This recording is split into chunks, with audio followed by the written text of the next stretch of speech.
I'm Megan, 34 female. I live in a quiet suburban town with my wonderful husband, Mark, and our bright, energetic son, Leo. I work as a senior data analyst, a job that I love and which allows us to live comfortably. For the past 3 years, that comfort has been something I've shared with my parents, sending them $600 every single week. I thought it was my duty as a daughter, a way to ensure they were secure in their retirement. I never imagined that my generosity was funding their deception, or that the child I adored was nothing more than a ghost to them. This all came crashing down on my son's 5th birthday, a day that started with balloons and ended with a phone call that shattered my world. Before this story unfolds, I'd love to connect with you. Please let me know in the comments where you're watching from and what time it is in your corner of the world. It's amazing to see how far these stories can travel. The transfer was a Friday ritual, as ingrained in my routine as my morning coffee. Every Friday at 9:00 a.m., a notification would pop up on my phone. Scheduled payment of $600 to Robert and Susan has been sent. For 3 years, that notification was a source of quiet pride. I was helping. I was being a good daughter. My parents, Robert and Susan, had retired a few years back. Dad, a former construction manager, had his pension, and Mom had some savings from her years as an administrative assistant, but they always spoke of finances with a sense of precariousness. "The cost of everything is just skyrocketing, Megan," Mom would say, her voice laced with a familiar, weary sigh. "Your father's medication isn't fully covered, and you know how the house is always needing something." It started small. A few $100s here and there to help with a leaky roof or an unexpected car repair. Then, my younger sister, Jessica, lost her full-time job. At 29, she had moved back in with them, and the financial strain, they claimed, became immense. That's when the weekly arrangement began. I had just received a major promotion, and my husband, Mark, and I were in a solid financial position. He was a successful architect, and my salary as a data analyst was more than enough for our family of 3. When I proposed the idea of a regular payment, my parents were emotional. "Oh, Megan, you don't have to," Mom cried over the phone, though her relief was palpable. "You are such a blessing. This will help us breathe again. It's mostly for Jessica, you know, to make sure she has what she needs until she's back on her feet." Mark was supportive but cautious. He'd always had a slightly strained relationship with my family. He found my father's gruff dismissiveness and my mother's subtle manipulations draining. "Are you sure, Meg?" he asked one evening as we sat on the patio, watching our then 2-year-old son, Leo, chase fireflies. $600 a week is a lot. It's over $30,000 a year. Are things really that bad for them?" I waved his concern away. "They're my parents, Mark. And Jessica is struggling. It's what family does, we help each other."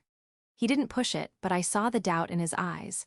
He knew, better than I did, that my family's definition of help was often a one-way street. I was the responsible, successful older daughter. Jessica was the one who always needed saving. Since we were kids, my parents had painted our roles clearly. I was the one expected to achieve, she was the one expected to be looked after.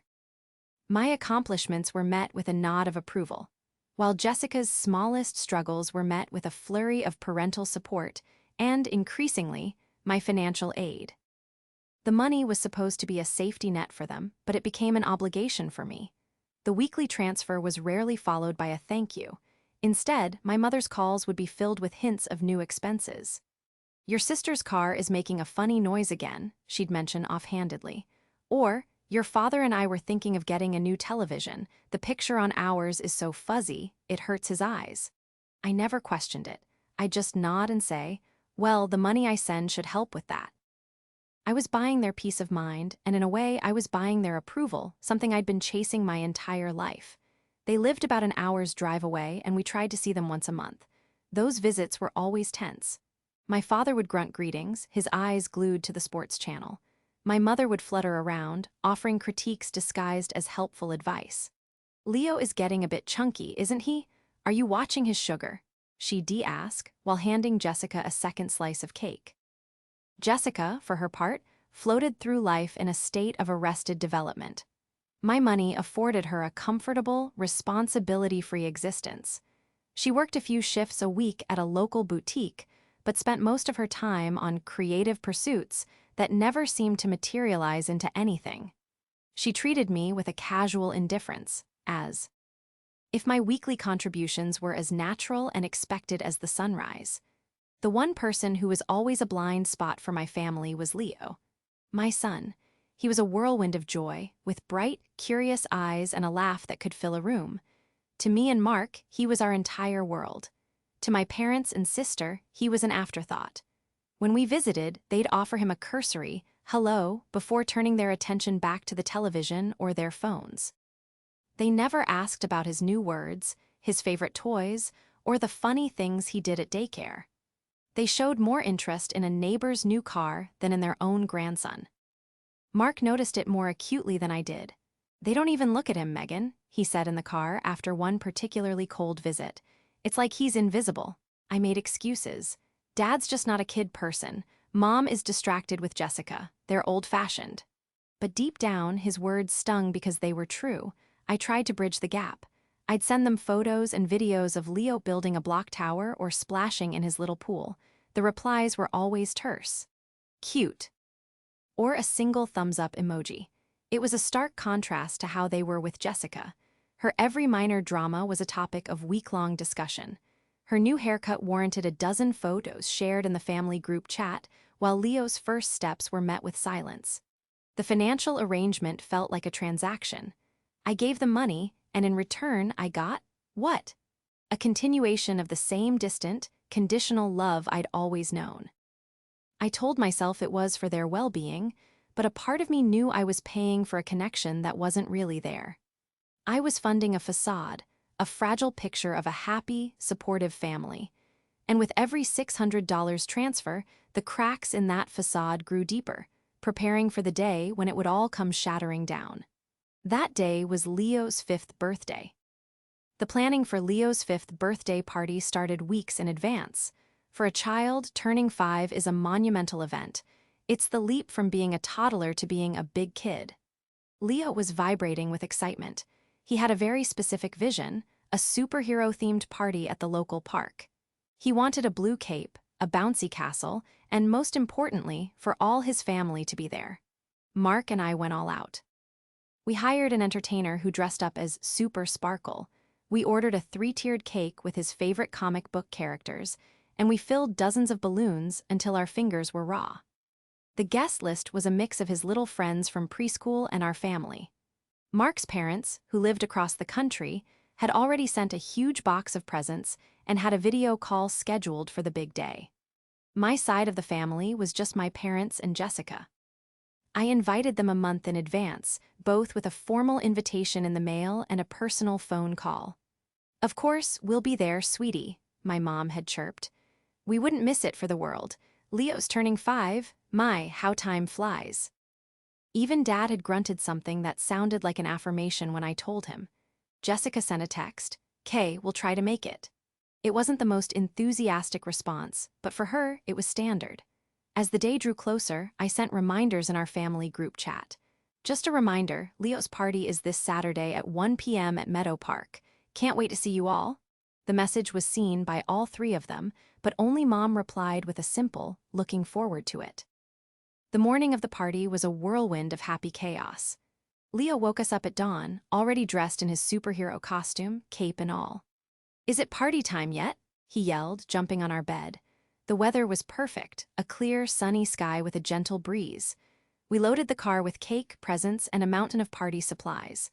At the park, Mark and I worked like a well-oiled machine, setting up the bouncy castle, arranging tables, and hanging a giant, "Happy 5th birthday, Leo" banner between 2 oak trees. Leo's friends started arriving right at 1 o'clock, a torrent of tiny superheroes running and screaming with delight. The park filled with laughter and the thumping sound of the bounce house. Super Sparkle was a huge hit, leading the kids in games of freeze dance and making balloon animals. Leo was in heaven. His face was painted with a red and gold mask, and his blue cape billowed behind him as he ran. He was pure, unadulterated joy. But as the afternoon wore on, I kept glancing at the entrance to the park, my phone in my hand. 1:30 came and went, then 2 o'clock. No sign of my parents or Jessica. I sent a quick text to the group chat. Hey, the party is in full swing, are you guys close? I watched my phone. The message was delivered. Then, a few minutes later, read. No reply. A knot of anxiety began to form in my stomach. They were only an hour away. Even with traffic, they should have been here by now. Maybe they had car trouble, but they would have called, wouldn't they? Mark noticed.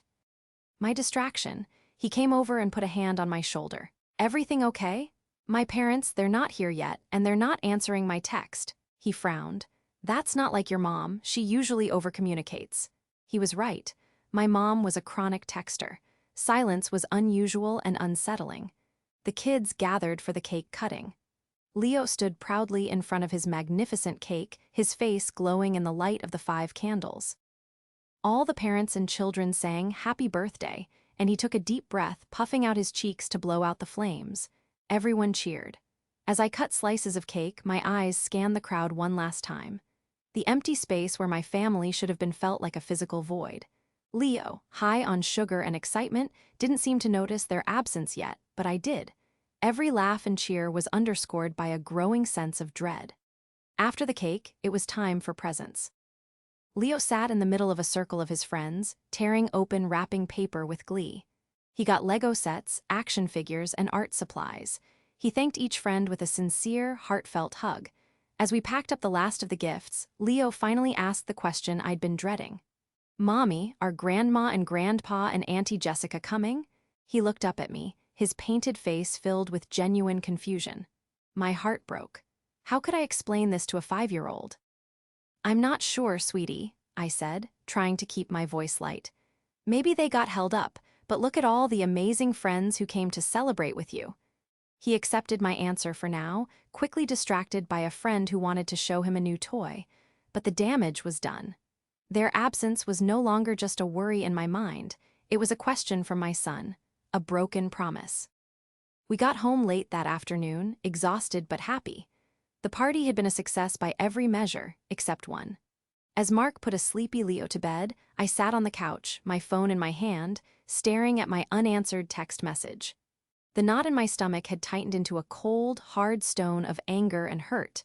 They hadn't just missed a party. They had shown my son, on his 5th birthday, that he wasn't important enough for a phone call. Not important enough for a simple text message explaining why they weren't there. They had made a promise and broken it without a second thought. I decided I couldn't let it go. I needed an explanation. I needed to know why they would hurt my child like this. Taking a deep, shaky breath, I dialed my father's number. It was time for answers. The phone rang 4 times before my father picked up. There was no warmth in his voice, just a gruff, impatient, "What? Dad, it's Megan. I know who it is, what do you want?" The coldness in his tone was immediate and jarring. I could hear the murmur of a television in the background. My stomach twisted. They were just at home. They hadn't been in an accident or held up by some emergency. They were just at home. I was calling about today, I started, my voice trembling slightly. Leo's party. We missed you, is everything okay? There was a pause. I heard him sigh, a sound of pure annoyance. We were busy, Megan. Busy, I repeated, incredulous. You were busy all day, you couldn't even send a text. I was worried something had happened. I heard my mother's voice faintly in the background telling him to be careful. He ignored her. Listen, it wasn't a good day for us to come out. Jessica wasn't feeling well. Jessica, of course, the perpetual excuse. Is she okay? What's wrong with her? I asked, a flicker of genuine concern momentarily overriding my anger. She's fine, just a headache. She needed to rest, he snapped. A headache. They skipped their only grandson's 5th birthday party for a headache. The excuse was so flimsy, so transparently disrespectful that a surge of hot anger washed over me. A headache, I said, my voice rising. You missed your grandson's birthday for a headache? Dad, he asked where you were. He was waiting for you. Well, that's not our problem, he said, his voice flat and devoid of any emotion.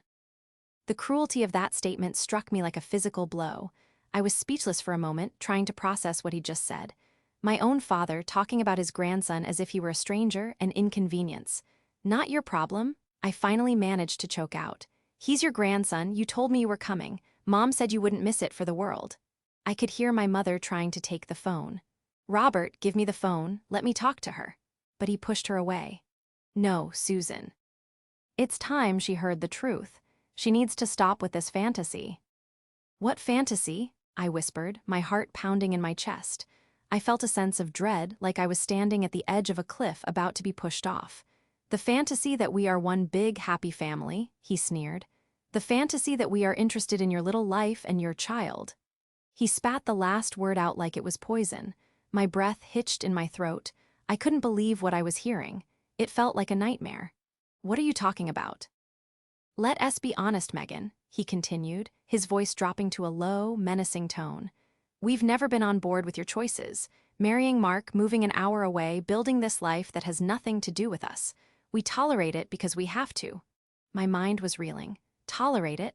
They had always been distant, yes, but I had never imagined this level of venom was lurking beneath the surface. And the money? I asked, my voice barely a whisper. The $600 a week I send you. Is that just tolerated too? There was a bitter laugh on the other end of the line. The money is for Jessica. It's the least you can do. You have everything and she has nothing. It's your responsibility to help your sister. It was never for them. It was for Jessica. I was funding her life while they enabled her. The pieces were clicking into place, each one more painful than the last, but I still couldn't understand the hostility towards Leo, my innocent, sweet boy. But Leo, what does any of this have to do with Leo? He's just a child. He's your family. That's when he delivered the final, devastating blow, the words that would echo in my mind forever. Let me be perfectly clear so you finally understand, he said, his voice as cold and sharp as ice. We do this for Jessica. We put up with you for Jessica. As for your child doesn't exist for us. Time stopped. The air left my lungs. The room around me seemed to warp and fade, the only reality being the phone pressed against my ear and the monstrous words that had just come through it. Your child doesn't exist for us. The cruelty was absolute, a rejection so profound it felt like it was erasing a part of my soul. I couldn't speak. I couldn't breathe.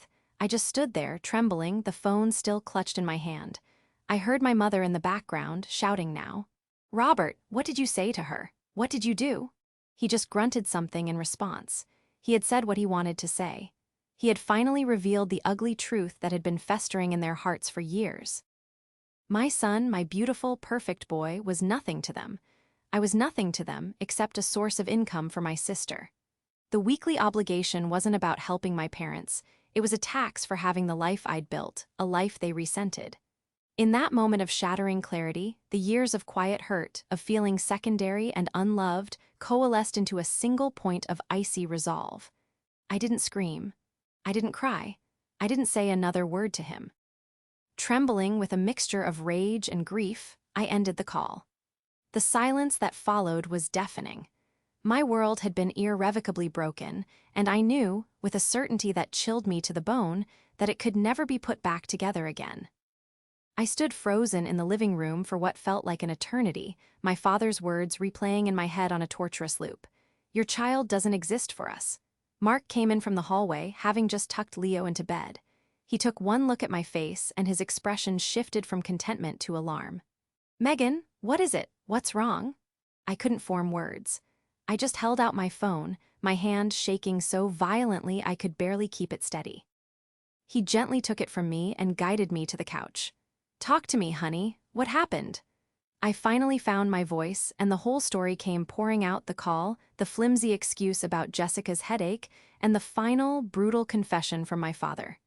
As I spoke, the tears I had been holding back began to fall, hot and silent. Mark listened, his face hardening with every word. When I repeated what my father had said about Leo, a muscle in his jaw twitched. I had never seen him so angry. He wrapped his arms around me, holding me tight as I sobbed. I'm so sorry, Megan, he whispered into my hair. I am so sorry they did this to you, to Leo. We sat like that for a long time. His anger was a strange comfort, a shield against the crushing weight of my own grief. When my tears finally subsided, the grief began to morph into a cold, hard rage. It was all for Jessica, I said, my voice hoarse. For 3 years, I've sent them over $90,000. I thought I was helping them with their bills, with Dad's medication. It was all for her. Mark pulled back, his expression turning analytical. I never believed their story about being on the brink of financial ruin, he said. Your dad's pension from a management position should be substantial, and their house has been paid off for years. It never added up. He said it was my responsibility, I said, the words tasting like ash in my mouth. To take care of her because I have everything and she has nothing. She has nothing because they've enabled her her entire life, Mark countered, his voice sharp. They treat a 29-year-old woman like a child, and they're using your money to do it. The question is, what are they actually spending it on? $2,400 a month is a lot more than a safety net for someone living rent-free. A new, unsettling thought began to form in my mind. Where was the money really going? My parents lived modestly. They didn't take fancy vacations or buy expensive things, other than the new TV they'd mentioned. Jessica worked part-time at a boutique. She wore nice clothes, but not designer labels. It didn't make sense. I need to know, I said, a new resolve hardening my voice. I need to know what they've been doing with my money. As a data analyst, my mind was wired to find patterns and uncover truths hidden within numbers. For the first time, I decided to apply my professional skills to my personal life. The idea felt invasive, a violation of privacy, but they had obliterated any right to that privacy with their cruelty. Our first step was simple. Mark and I sat down at my computer. I had helped my mom set up her social media accounts years ago, and she wasn't very tech-savvy. I still knew her passwords. With a deep breath and a pang of guilt that was quickly replaced by determination, I logged into her Facebook account. At first glance, it was exactly what I expected. Posts about her garden, shared recipes, and photos of Jessica. So many photos of Jessica. Jessica at a winery with friends. Jessica showing off a new dress. Jessica at a spa day. As I scrolled back through months, then years of posts, a pattern began to emerge. The posts about Jessica often tagged a specific high-end salon, expensive restaurants in the city, and a luxury car dealership about 40 minutes from their town. One post from 6 months ago caught my eye. It was a photo of Jessica standing next to a brand-new, gleaming white convertible. The caption, written by my mother, read, "Our girl's new ride." So proud of how hard she is working to get what she wants. Proud mom, hard work pays off. I felt sick. That car had to cost at least $40,000. Jessica, who barely worked 20 hours a week, couldn't possibly afford that. My money had bought that car. The hard work my mom was praising was mine. I clicked on Jessica's profile. It was public. Her feed was a curated stream of a life I was unknowingly funding. There were weekend trips to boutique hotels, expensive concert tickets, and shopping bags from brands I knew I couldn't afford without careful budgeting. She was living the life of a wealthy socialite, all on my dime, while my parents fed me stories of financial hardship. The final piece of the puzzle came from a more direct source. My father, being old-fashioned, still did all his banking in person at a local credit union. A few years ago, he'd had a health scare, and he had added me to his main checking account as a co-owner, just in case of an emergency. I had completely forgotten about it. My hands trembled as I found the credit union's website and used the online banking information he had given me back then. I logged in. The account history loaded, and my breath caught in my throat. Every Friday, like clockwork, my $600 transfer would appear. And nearly every Friday, there was an immediate transfer out of that same amount, or sometimes more, to another account. An account under the name Jessica L. last name. Not only were they giving her my money, but they were also supplementing it from their own pension funds. But it was worse than that. I scrolled through their expenditures. There were regular, large payments to a premium credit card. Curious, I did a quick search. The card was a high-end travel rewards card, the Kai ND, that came with a hefty annual fee and was marketed to high earners. There were no charges for medication co-pays, no payments to home repair services. Instead, there were charges for country club dues, rounds of golf for my father, and regular high-end department store purchases for my mother. They weren't struggling. They were thriving. They were living a comfortable, upper-middle-class retirement, all while portraying themselves as destitute to squeeze every last dollar out of me. The story of their hardship was a complete and utter fabrication. A cruel, calculated lie designed to fund their precious daughter's lavish lifestyle and their own luxuries. The betrayal was staggering. It wasn't just about the money. It was about the years of manipulation, the emotional blackmail, and the profound disrespect. They had built their comfortable life on a foundation of my hard work and guilt, all while despising the family I had built for myself. Looking at the screen, at the cold, hard numbers that told a story of deep-seated deception, my sadness vanished completely. It was replaced by a clarity so sharp it felt like a shard of glass in my heart. They didn't just reject my son. They had been stealing from him. Stealing from his future, his college fund, his security, to buy a convertible for their favored child. The investigation was over. It was time to form a plan. The digital glow of the monitor illuminated the grim set of our faces. Mark and I sat in silence for a few minutes, the stark reality of the bank statements laid out before us. The scale of the deception was breathtaking.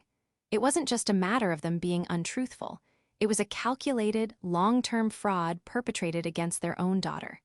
Every sigh over the phone about the rising cost of living, every mention of a leaky roof or a medical bill, had been a lie. A carefully crafted performance to keep the money flowing. Mark was the first to speak, his voice low and tight with fury. "We're stopping the payments. Today, right now." I nodded, my mind already racing. Just stopping the payment didn't feel like enough. It was a passive act, and I needed something definitive. I needed to sever the connection with the same cold precision they had used to cut my son out of their hearts. This wasn't just about money anymore. It was about reclaiming my life and my dignity. "You're right," I said, my voice steady. "But I'm not just canceling the transfer. I'm closing the account. Not just the financial one, but the entire relationship. I need to do it in a way they will understand, in a way that leaves no room for argument or manipulation." For the next hour, we planned. It wasn't a plan for revenge in the dramatic, movie-like sense. It was a plan for a clean, permanent amputation. The goal was not to make them suffer, but to make them irrelevant, to remove their toxic influence from our lives so completely that they would have no choice but to confront the consequences of their own actions. The plan had 3 simple steps. First, I would liquidate the evidence. Second, I would deliver the message. Third, I would build a fortress of silence. For the first step, I went back into my father's online banking portal. As a co-owner of the account, I had full legal access. I took detailed screenshots of everything. The history of my $600 weekly deposits, the immediate corresponding transfers to Jessica's account, the country club dues, the credit card payments, the lack of any significant medical or home repair expenses. I saved everything to a secure cloud folder, creating a digital dossier of their deceit. It was my insurance policy. If they ever tried to twist the narrative, to paint me as the villain who abandoned her needy parents, I would have irrefutable proof of their fraud. Step 2 was the most difficult. I had to communicate my decision. A phone call would devolve into a screaming match. A text could be ignored or misinterpreted. I needed something formal, something that conveyed the gravity of the situation. I decided to write an email, but not just any email. It would be concise, cold, and final. I would send it to all 3 of them simultaneously, my father, my mother, and Jessica. I spent a long time composing it, with Mark reading over my shoulder, offering suggestions. I removed every trace of emotion, no anger, no hurt, no sadness, just facts. The final draft was chillingly simple. Subject: final financial reconciliation and cessation of contact. To Robert, Susan, Jessica. This email serves as formal notification that the weekly financial support of $600 has been permanently terminated, effective immediately. An audit of the account into which these funds were deposited has revealed that the money was not used for the stated purposes of essential living expenses and hardship, but was instead systematically transferred to Jessica and used to fund a lifestyle of luxury for all 3 of you, including a new vehicle, country club memberships, and other non-essential purchases. This financial deception, combined with the verbal confirmation that my son, Leo, does not exist to you, constitutes an irreconcilable breach of familial trust. As such, this is also a notification that I am ceasing all future contact. Do not attempt to call, text, email, or visit my home. Any attempts to do so will be ignored. This is the final communication you will receive from me. Megan. Reading it over, a strange sense of calm washed over me. The words were a declaration of independence I didn't know I needed to make. Finally, step 3, building the fortress. Immediately after sending the email, I would block their numbers on my phone and Mark's. I would block their email addresses. I would block them and any known associates on all social media platforms. I would make our private world impenetrable to them. I wanted to create a silence so profound that the only voices they would be able to hear were their own. The final piece of the plan involved the money itself. The $600 that was scheduled to be transferred the next morning. Instead of just canceling it, I logged into my bank account and edited the transaction.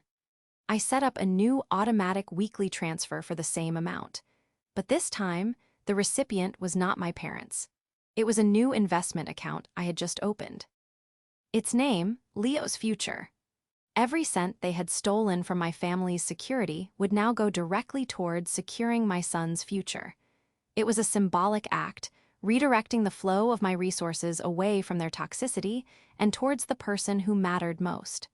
The person they had tried to erase. With the plan in place, there was nothing left to do but wait for morning. I barely slept that night. I kept thinking about the life I was about to dismantle. As painful as my family was, they were still my family. I was grieving the relationship I always wished we had, the grandparents my son deserved. But as I lay in the dark, I thought of Leo sleeping peacefully in his room, and my resolve hardened. This wasn't just about my pain, it was about protecting him. He would not grow up in the shadow of their conditional love, feeling invisible and unworthy. He would grow up surrounded by people who cherished him, people for whom he unequivocally existed. I would build a new definition of family for him, one founded on love and respect, not obligation and deceit. The sun rose the next morning, and I felt a sense of clarity I hadn't felt in years. I sat at my computer, took a deep breath, and executed the plan. I sent the email. I blocked their numbers. I set up the new transfer to Leo's account. It was done. The account was closed. Now all I could do was wait for the fallout. The email was sent at 8:00 a.m. sharp. The fortress of silence was erected by 8:01 a.m. I had blocked their numbers, their emails, their social media profiles. There was no way for them to reach me directly. I went about my morning routine, a strange sense of calm mixed with nervous anticipation. I made breakfast for Leo, packed his lunch for preschool, and saw him and Mark off for the day. The house was quiet. I sat down at my desk to start my workday, but my focus was shot. I kept glancing at my phone, expecting it to buzz with a notification from a number I didn't recognize or an email slipping through my filters. But there was nothing, just silence. At 9:00 a.m., the notification for my scheduled payment popped up. This time it read, "Scheduled payment of $600 to Leo's Future has been sent." A small, triumphant smile touched my lips. The first deposit into his new life, our new life, had been made. I expected the explosion to happen around 9:05 a.m., when my father would inevitably check his account and see that the weekly deposit was missing. The silence that followed was more unnerving than the anticipated storm. For 30 long, quiet minutes, nothing happened. I started to wonder if they had even seen the email. Maybe they were planning a more dramatic response, like showing up at my doorstep. At 9:40 a.m., precisely 40 minutes after the transfer should have arrived in their account, my phone rang. The caller ID was an unknown number. My heart leaped into my throat. This was it. I took a steadying breath and answered, putting the phone on speaker. "Hello," I said, my voice carefully neutral. It wasn't my father's angry bark or my mother's tearful plea. It was a frantic, high-pitched voice I almost didn't recognize. "Megan, oh my God, Megan, you have to help us." It was Jessica. She was sobbing hysterically. "Jessica, what's going on? How did you get this number? I'm on my neighbor's phone. Yo." "You blocked me. You blocked all of us. What did you do?" she shrieked. "I did exactly what I said I would do in my email," I replied calmly. "The money has been stopped. All contact has been stopped. You don't understand, she cried, her voice cracking with panic. The car, they're going to take the car? I was confused. What are you talking about, Jessica? My car, the convertible, the payment was due today. We always pay it on Friday, right after your money comes in. It's a huge payment, Megan, over $700 a month. I don't have it. Mom and Dad gave me what they had, but we're still short. They're going to repossess it. And there it was, the karma. It wasn't a lightning bolt from the sky. It was something far more mundane and brutal, a bill coming due. They had structured their finances so tightly around my weekly contribution that just one missed payment sent their house of cards tumbling down. My $600 wasn't just for Jessica's shopping sprees, it was servicing the debt on a car she had no business owning. That sounds like a personal problem, Jessica, I said, my voice devoid of sympathy. You'll have to figure it out. Figure it out? How am I supposed to figure it out? I don't have that kind of money. You have to send it. Just this once, please, Megan, she begged. The desperation in her voice was pathetic. For her entire life, she had been sheltered from consequences, and now, for the first time, she was facing one. No, I said. The word was simple, but it felt incredibly powerful. It was a word I had never truly been able to say to my family before. No, Jessica, I will not be sending you any more money, ever. I heard my father yelling in the background. Give me the phone, you idiot. The phone fumbled, and then his voice, thick with rage, boomed through the speaker. Megan, you listen to me. You turn that money back on right now. You have no right to do this to us. I have every right, I said, my voice as cold as his had been the night before. It's my money, and I will no longer be using it to fund your lies or your disrespect towards my son.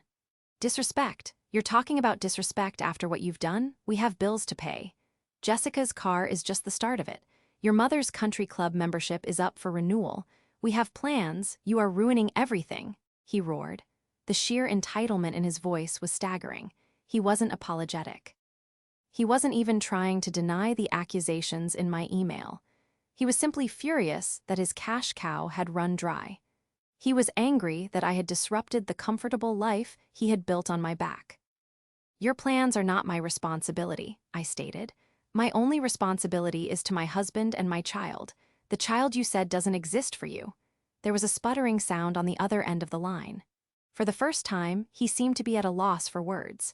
He had used that phrase as a weapon to hurt me, never imagining I would use it as a shield to protect myself. Then my mother got on the phone, her voice a torrent of manipulative tears.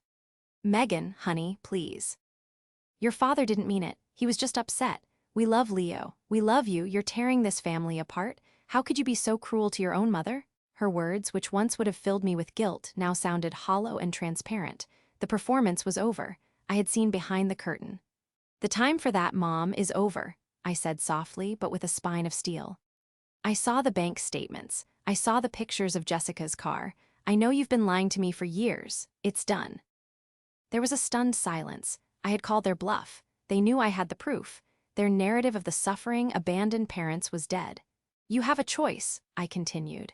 You can sell Jessica's car to cover your expenses. You can cancel your club memberships. You can learn to live within your means. What you will not be doing is living on my means. Not anymore. Before any of them could respond, I ended the call. Then I blocked the neighbor's number too. The 40-minute fallout was complete. It wasn't about the car or the money. It was about the sudden, shocking imposition of reality on people who had lived in a fantasy for far too long. Their world, propped up by my money and their lies, had just come crashing down. And for the first time in my life, I wasn't going to be there to clean up the mess. The silence that filled my house now was different. It wasn't tense or anxious. It was peaceful. It was the sound of freedom. The days following that final phone call were strange. It felt like a storm had passed, leaving behind an eerie but clean silence. I braced myself for another attempt at contact, a letter in the mail, or worse, an unannounced visit. But nothing came. It seemed that my final words, backed by the evidence I held, had been enough to sever the connection completely. The absence of their presence in my life was more profound than I could have imagined. There were no more weekly calls from my mother filled with passive-aggressive comments and veiled requests for more. No more tense family gatherings where I felt like an outsider. No more checking my phone for the terse, dismissive replies to photos of my son. It was just quiet. At first, the quiet felt empty. It was a space that had been filled with a lifetime of seeking their approval, a space now void. But slowly, day by day, that emptiness began to fill with other things. Peace, relief, joy. I found myself more present with Mark and Leo. Our evenings were lighter, free from the shadow of my family drama. Our weekends were entirely our own. We didn't have to schedule our lives around obligatory visits that left us all feeling drained. About 2 months after I cut them off, I heard through a distant cousin that Jessica's convertible had indeed been repossessed. The cousin mentioned that Jessica had been forced to get a full-time job at a supermarket to make ends meet, and that my parents had sold my father's expensive set of golf clubs. They were telling everyone who would listen that I had abandoned them in their time of need, cutting them off for no reason. But the story never seemed to gain much traction. Those who knew me knew it was completely out of character.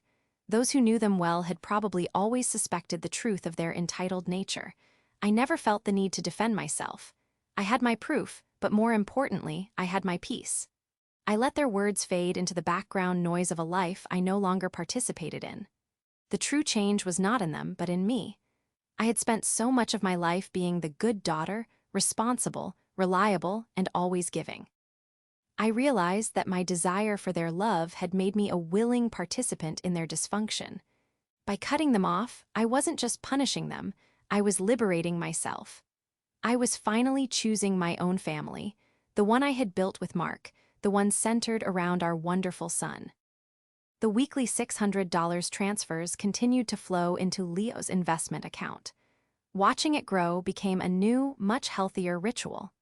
Every deposit felt like a reaffirmation of my decision. It was a tangible symbol of my priorities, turning money that had once funded deceit and resentment into a foundation for my son's future. It was money for his education, for his dreams, for a life where he would always know he was cherished. On Leo's 6th birthday, a year after the disastrous party, we held another celebration. This time, it was smaller, more intimate. We invited his closest friends, and Mark's parents flew in to be with us. The party was filled with genuine warmth and laughter. There were no empty chairs, no broken promises. As Leo blew out the 6 candles on his cake, surrounded by people who adored him, my heart felt full. He looked up at me and smiled, a pure, happy smile that needed no validation from anyone else. In that moment, I knew I had made the right choice.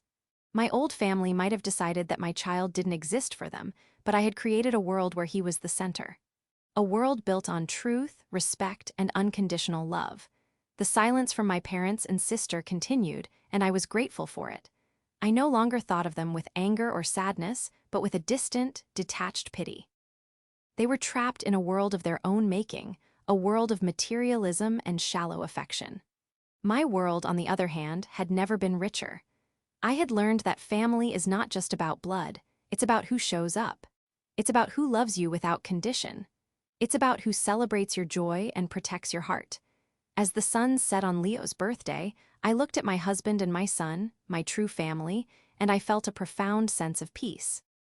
The account was closed, the debt was paid, and a new day, bright with promise, had already begun.